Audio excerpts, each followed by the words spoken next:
Hello boys and girls, welcome to Storytime Live with Miss Barton. Today we're going to read a book about a sweet little puppy named Gaston.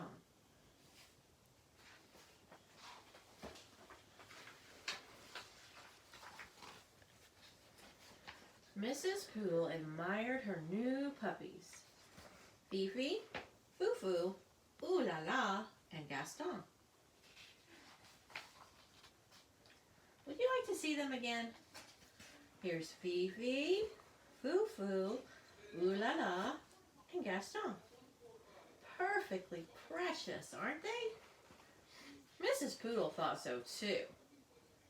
The puppies grew as puppies do. 3 were no bigger than teacups. The 4th, however, continued to grow and grow until he was the size of a teapot.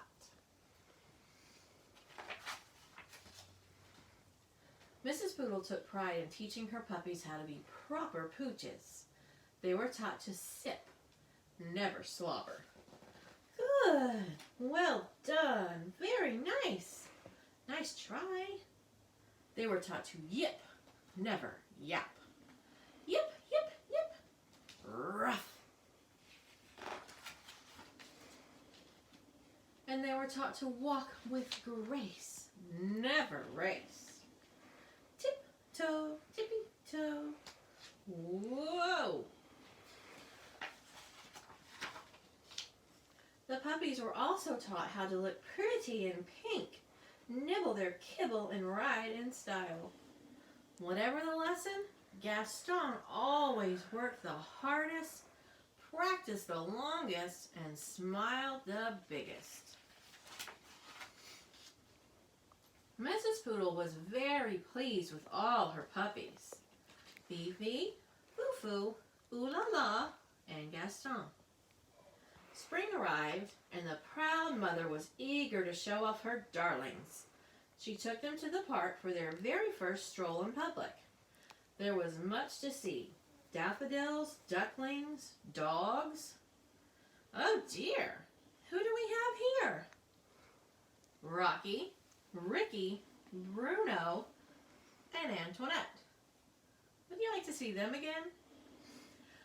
I would, because Antoinette looks like them, and Gaston looks like them. Rocky, Ricky, Bruno, and Antoinette. This was more than a little awkward. The mother sized up the pups. The pups sized up one another. It seems there's been a terrible mistake, Mrs. Bulldog said, breaking the silence. Oui, Mrs. Poodle agreed sadly. Whatever shall we do? Mrs. Bulldog could not come up with an answer. I guess we'll let them decide, she replied at last. Gaston and Antoinette were young, but even they could see there had been a mix-up. The 2 puppies began to circle around and around the group. Gaston walked with grace. Antoinette raced. Gaston yippee, yipped. Antoinette yapped.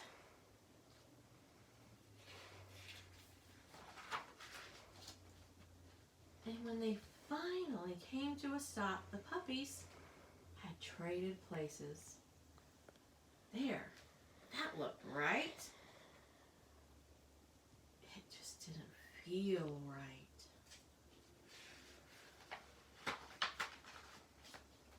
That evening, Antoinette tried to fit in with her new sisters, but she did not like anything proper or precious or pink.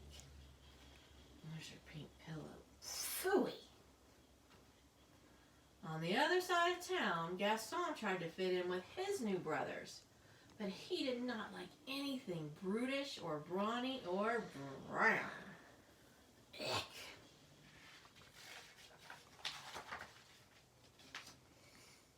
Oh, Mrs. Poodle looking at her pup.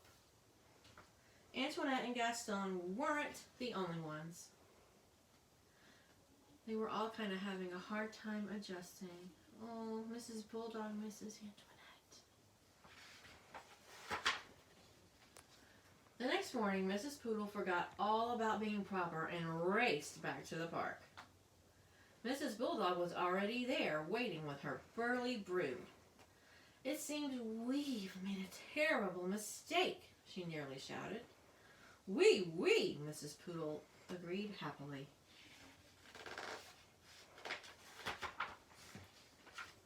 This time, Gaston and Antoinette wasted no time trading places.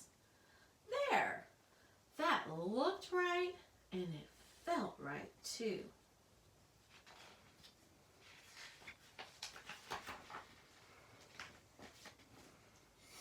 From that day forward, the families met in the park to play every afternoon. Rocky, Ricky, Bruno, and Antoinette taught the poodle puppies a thing or two about being tough. Likewise, Fifi, Fufu, Ooh La La, and Gaston taught the bulldog puppies a thing or two about being tender. And many years later, when Gaston and Antoinette fell in love and had puppies of their own, they taught them to be whatever they wanted to be. That's the end. Remember, friends, sometimes people in your family don't look exactly the same, but it's okay because you're still family. See you next time.